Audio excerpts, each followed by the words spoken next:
2 August रोजी रविवारी संकष्टी आहे. ही आषाढ संकष्टी चतुर्थी असणार आहे.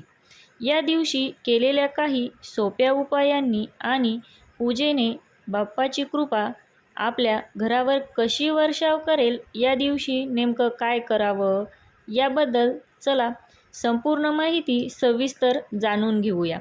गणपती बाप्पा हे बुद्धीचे अधिपती आणि संकटांचे निवारण करणारे दैवत मानले जाते. संकष्ट चतुर्थीचा दिवस हा बाप्पाच्या पूजेसाठी अत्यंत फलदायी मानला जातो, हे सर्वांनाच माहीत आहे. मग या दिवशी चंद्रोदयाची वेळ कोणती असणार आहे आणि संपूर्ण पूजाविधी कशी करावी याविषयी जाणून घेऊया.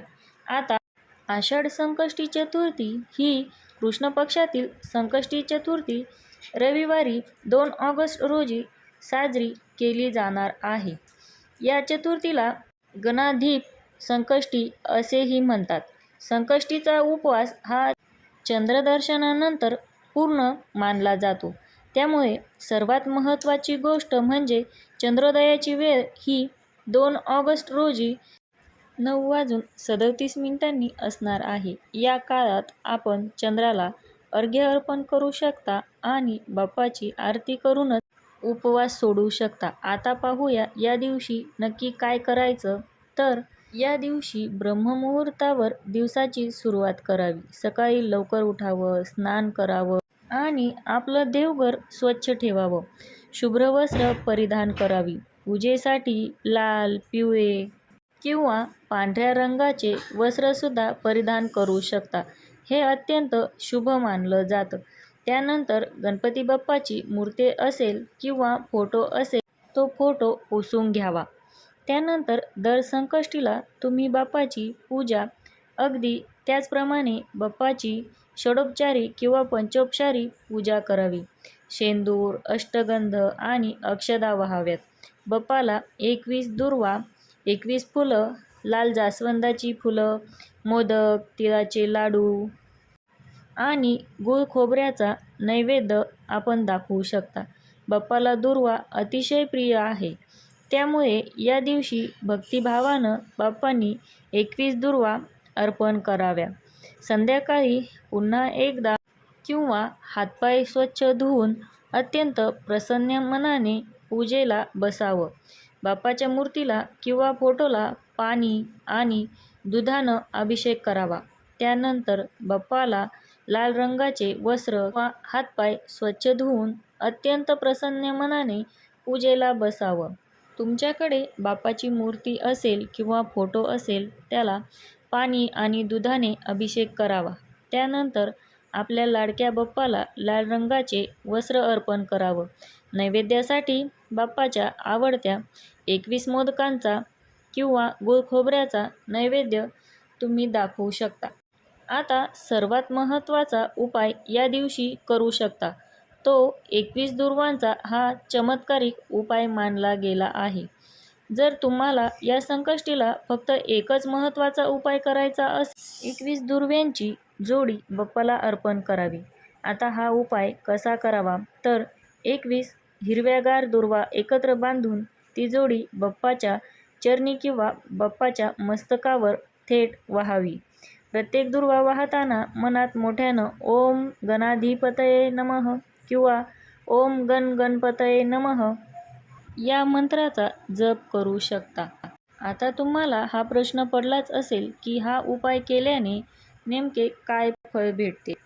तर शास्त्रानुसार संकष्टी चतुर्थीच्या दिवशी अशा प्रकारे बाप्पाला दुर्वा अर्पण केल्याने स्वस्थ मनाला अथांग शांती मिळते. होय, मानसिक ताणतणाव असेल तर तो दूर होतो आणि वर्षानुवर्षे रखडलेली कामं ही सुद्धा वेगाने मार्गी लागू शकतात. मग तुमचं कोणतंही अडकलेलं काम असेल ना, तर हा उपाय करून पहा. आता रात्री चंद्राला अर्घ्य द्यावे, तर हे अर्घ्य कसं द्यावं, तर रात्री 9:37 नंतर चंद्रदर्शन होणार आहे. चंद्राला अर्घ्य अर्पण करताना एका तांब्यात स्वच्छ पाणी घ्यावं. थोडं दूध टाकावं, अक्षता टाकाव्या आणि आणि फुलं टाकून चंद्राला अर्घ्य द्यावे. त्यानंतर बाप्पाची आरती करून नैवेद्य दाखवावा आणि सात्विक अन्नाचाच वापर करून उपवास सोडावा. आता चंद्राला अर्घ्य दिल्यानंतर गणपती बाप्पाची भावपूर्ण आरती केल्यानंतर गणपती बाप्पाला दाखवलेला जो प्रसाद आहे तो ग्रहण करावा आणि मगच सात्विक जेवण करून आपण आपला उपवास सोडू शकता. तुम्ही या दिवशी चंद्राला अर्घ्य देता का आणि उपवास कसा सोडता हे आम्हाला कमेंट करून नक्की सांगा. आपण पूजेदरम्यान आणि दिवसभरात काही मंत्राचा जप करू शकता का? जसे ओम गण गणपतये नमः या मंत्राचा शक्य असल्यास 108 वेळा जप करा. यामुळे विशेष पुण्य लाभते असं म्हणतात. शिवाय वक्रतुंड महाकाय सूर्यकोटी समप्रभ निर्विघ्नं कुरु मे देव सर्वकार्येषु सर्वदा या मंत्राचा जप तुम्ही करू शकता. एवढंच नाही तर संध्याकाळी आरतीपूर्वी संकष्ट चतुर्थीची कथाही वाचू शकता किंवा ऐकू शकता किंवा गणपती अथर्वशीर्षाचं पठणही करू शकता. संकष्टी चतुर्थीची कथा आपल्याला संकष्टाची लढण्याचं बळ आणि श्रद्धा शिकवते असं सांगितलं जातं. शिवाय कथा ऐकल्याशिवाय हे व्रत पूर्ण केलं जात नाही असंही प्रघात आहे.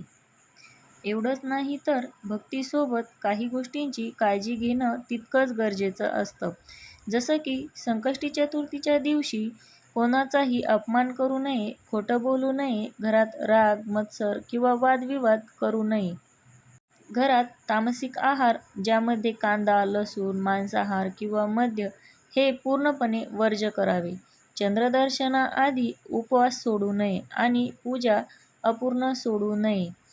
तर 2 ऑगस्ट रोजी अतिशय श्रद्धेने आपण हे व्रत करून बाप्पांना प्रसन्न करा, जेणेकरून तुमची विघ्ने नक्कीच दूर होतील.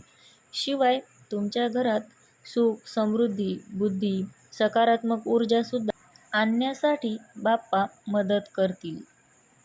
मानसिक शांतता लाभून मनोकामना पूर्ण होण्यासाठी बाप्पा मदत करतात असा भक्तांचा विश्वास आहे. मग संकष्टीला अगदी भक्तिभावाने बाप्पाची सेवा करा. त्यामुळे बाप्पा तुमची सर्व इच्छा नक्की पूर्ण करतील. तुम्हाला संकष्टी चतुर्थीच्या दिवशी कोणकोणते इच्छापूर्ती उपाय करायचे आहे याबद्दल विशेष माहिती हवी असेल तर आम्हाला कमेंट करून नक्की सांगा आणि कमेंट बॉक्समध्ये गणपती बाप्पा मोरया लिहायला विसरू नका. अशाच माहितीपूर्ण व्हिडिओसाठी आपल्या चॅनलला सबस्क्राईब करून घ्या. व्हिडिओ आवडल्यास लाईक आणि शेअर करा. धन्यवाद.